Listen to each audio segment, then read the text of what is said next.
का है या फिर प्रदेश का है, राजधानी दिल्ली का है, वो आप लोगों को मदद नहीं कर रहा? मैडम, मैं आप में से किसी को भी ना गुड डे बोलूंगा ना गुड इवनिंग बोलूंगा। This is the saddest day of my life. ऐसा दिन भगवान कभी किसी प्रोफेशनल को ना दिखाए कि आप अपने आप को इतना कमजोर और बेबस समझे कि आपके पास सब कुछ होते हुए भी आप अपने मरीज के लिए कुछ नहीं कर सकते। अभी दिल्ली गवर्नमेंट ने हमारे को 3 दिन पहले, आज से 22 तारीख को, एक इंस्ट्रक्शन जारी की थी। Shri Udit Pratap Rai ji, special secretary health and family welfare, Delhi government. उन्होंने हॉस्पिटल्स के कोटे फिक्स किए थे। जयपुर गोल्डन को 3.6 मैट्रिक टन अलॉट किया था per day, means with in पर 24 आवर्स। और ये हमें सारी सप्लाई मिली थी इनॉक्स से। मुझे 22 तारीख को इनॉक्स ने सप्लाई करी 5:30 बजे मेरे कोटे की। 3.6 और 3.7 के करीब दिया उसने। उसके बाद next refill was due after 24 hours, that is yesterday 5:30।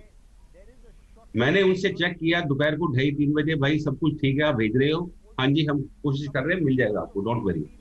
लेकिन इस बार पहली बार ऐसा हुआ, आपके लिए बताऊं मैं, नॉर्मली इनॉक्स वाले जब ऑक्सीजन हमें भेजते हैं तो एक डिस्पैच नोट आ जाता है हमें सुबह, जिसमें लिखा होता है कि गाड़ी नंबर क्या है, अगर आपने ग्रीन कॉरिडोर क्रिएट करना है, कहाँ से आ रही है, कितने घंटे में पहुंचेगी, कौन ड्राइवर है, क्या क्या है। इस बार उन्होंने हमें कोई नोट नहीं भेजा डिस्पैच का। तो मेरे को थोड़ा सा ये डाउट हुआ कि ये कुछ प्रॉब्लम वाला कॉल है, ये हमसे शेयर नहीं कर रहे हैं। तो मैंने इनसे 6:30-7 बजे से कम्युनिकेशन करना शुरू किया कि भाई हमारी ऑक्सीजन की प्रॉब्लम है। किसी ने फोन नहीं उठाया, किसी इनॉक्स के ऑफिशियल ने। They were just out of the communication. मैंने फिर गवर्नमेंट की, दिल्ली गवर्नमेंट की हेल्पलाइन है, उसमें ट्राई किया, उसमें मैसेजेस किए, उसमें 1-2 रिस्पॉन्स आए। मैं ये नहीं कहता नहीं है, बिल्कुल रिस्पॉन्स आए एंड दे वर सिंपैथेटिक कि हम कुछ करते हैं जी। लेकिन वो क्या करते हैं उसका कोई नतीजा नहीं निकल रहा था। मैंने अपने लेवल पे, अपने नेटवर्किंग से दूसरे हॉस्पिटल से मदद मांगने की कोशिश की कि कंटीजेंसी हो जाएगी हमारे को। तो मुझे ये था कि मैं 8-9 बजे तक भी संभाल लूंगा, आ जाएगा। लेकिन कुछ नहीं हुआ, किसी से भी कोई मदद ऐसी नहीं मिली उस समय हमारे को। इस सारे दौरान में हम तकरीबन, आप समझिए, 11 बज गए रात के। और मेरे पास में उस समय तकरीबन 225-30 के करीब मरीज थे, जिसमें आईसीयू में भी थे 55-60 के करीब। अब ऑक्सीजन का लेवल होता जा रहा है डाउन, और हमको जो है अपना जो रिजर्व स्टॉक होता है, समीर पात्रा जी समझेंगे, डॉक्टर है सर, वो जो गैस मैनिफोल्ड होता है हमारा जो D2 सिलेंडर्स के साथ, उसका हमने 50 सिलेंडर का बैकअप लगाया। That is the last report we can have. और जैसे ही वो उसमें टैंक में से जब ऑक्सीजन बिल्कुल नीचे चली जाती है तो उसका प्रेशर भी कम होना शुरू हो जाता है। इस दौरान में हमें इनॉक्स वाले ने एक मैसेज किया कि मैं आपको एक ऑल इंडिया इंस्टीट्यूट से एक टैंकर है आपकी तरफ डाइवर्ट कराया है। हमने पुलिस से बात की, पुलिस ने हमारी काफी मदद की, उन्होंने उस टैंकर को जल्दी से जल्दी पहुंचाने की कोशिश की।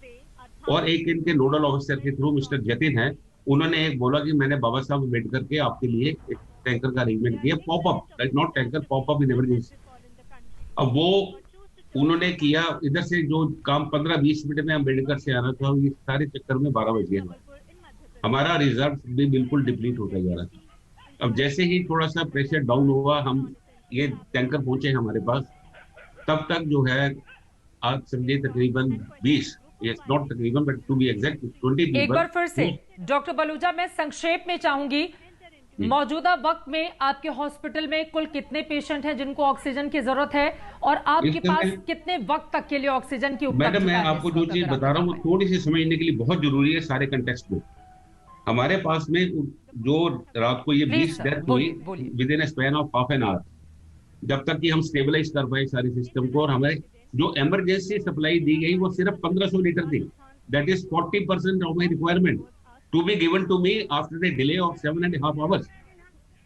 इस तरह की सप्लाई का मैं कैसे हॉस्पिटल चलाऊंगा, क्या करूंगा? 1500 लीटर दे के गए हमारे को, हमने चलाया है। आज मेरे पास अभी भी तकरीबन 215 पेशेंट है, जिनमें से 150 पेशेंट ऑक्सीजन पे हैं। और मेरे को जो 1500 लीटर दी गई है वो 8 बजे से मेरा फिर क्राइसिस शुरू हो जाए।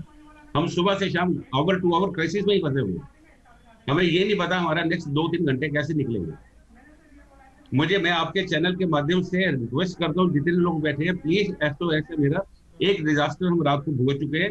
सुबह जो हमारे को ऑक्सीजन आज आई है, जो जब बिल्कुल हमारा सेकंड डिजास्टर शुरू होने वाला था in other 5 minute, which was awarded with अंदर 200 पीपल लाइफ एट स्टेक, वो अवॉर्ड किया कि 1500 लीटर मिल गया हमारे को।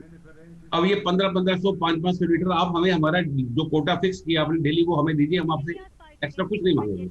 हमारे पास हॉस्पिटल में नर्सें हैं, क्वालिफाइड डॉक्टर्स हैं, सारा लॉजिस्टिक अरेंजमेंट है, 30 वेंटिलेटर है, बाईपैप्स है, एनआईवीज है, हाई नेजल कैनुला है, लेकिन ऑक्सीजन मेरे हाथ में नहीं है madam. Please, I am this is something which is beyond my control, where I feel helpless as being a medical director of the hospital, बिल्कुल sir, where I fail to help बिल्कुल। My people. I hope somebody आपकी इस listens बात and को, second as आपकी इस पीड़ा को, इस दर्द को हम सब समझ सकते हैं कि डॉक्टर्स अपने मरीज की जान बचाने के लिए लगातार आखिरी वक्त तक लगे रहते हैं, लेकिन जब ऑक्सीजन सिलेंडर की ही उपलब्धता नहीं हो तो वो चाह कर भी क्या कर लेंगे। इस देश के सिस्टम के ऊपर ये तमाचा है अगर इस तरह की तस्वीरें उभर कर सामने आती हैं। बिल्कुल सर, मेरी आंख के सामने बोलिए मेरे सर। 20 पेशेंट मर गए मैडम, 20 बोलिए पेशेंट मेरी आंख के सामने मर गए, मैं कुछ नहीं कर पाया। मुझे अपने प्रोफेशन पे लानत लगती है। आई एम सॉरी,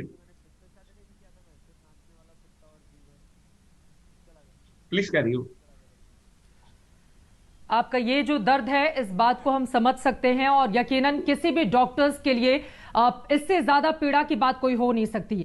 और संजीव झा जी, आपके लिए भी, आपकी सरकार के लिए भी, और डॉक्टर संबित पात्रा, आप तो खुद भी डॉक्टर हैं, आपके लिए भी जरा सोचिए आज का ये वक्त जब एक डॉक्टर इस तरह से अपनी बातें कहते हुए अपनी आंखें भर लेता है इस सिस्टम से त्रस्त होकर, तो ये हम सब के लिए कितनी शर्म की बात है। और संजीव झा जी, आम आदमी पार्टी की सरकार तमाम दावे करती है। अभी इसी अप्रैल के महीने में ही शुरू में तो बहुत दावा किया गया कि किसी भी चीज की कोई कमी नहीं है, सब कुछ यहां पर भरा हुआ है, कहीं कोई दिक्कत नहीं है। उसके बावजूद ये स्थिति, डॉक्टर को सुन रहे हैं आप, उनकी पीड़ा से आप लोगों को तकलीफ होती है या नहीं होती है? संजीव झा। चित्रा जी, मैं भी पब्लिक रिप्रेजेंटेटिव हूं और जो डॉक्टर साहब कह रहे थे, एक रिप्रेजेंटेटिव के लिए इससे दुखदाई पल कुछ हो नहीं सकता कि ऑक्सीजन के अभाव में पेशेंट की डेथ हो रही है। लेकिन समस्या जो है उसको समझना पड़ेगा। देखिए, दो बातें संबित पात्रा जी ने कहा। एक बात इन्होंने कहा कि 8 हॉस्पिटल्स में पीएम केयर्स के फंड से कंसंट्रेटर लगाने की बात हुई थी जो नहीं लग पाई। अब देखिए, इस सच्चाई को जनता के सामने आनी चाहिए कि कंसंट्रेटर के लिए दिल्ली सरकार को केवल जमीन देनी थी, बाकी टेंडर इन्होंने किया था, उनको करवाना इनको था। एक ही कॉन्ट्रैक्टर को पूरे देश में ये कंसंट्रेटर लगाने की जिम्मेदारी दे दी गई। हमारे यहाँ 7-8 के 8 जगह काम तो शुरू हो गया पर अभी तक इंस्टॉल नहीं हो पाया। दिल्ली सरकार जो कॉन्ट्रैक्टर वो दिल्ली सरकार की बात नहीं सुनती। दूसरी बात इन्होंने कहा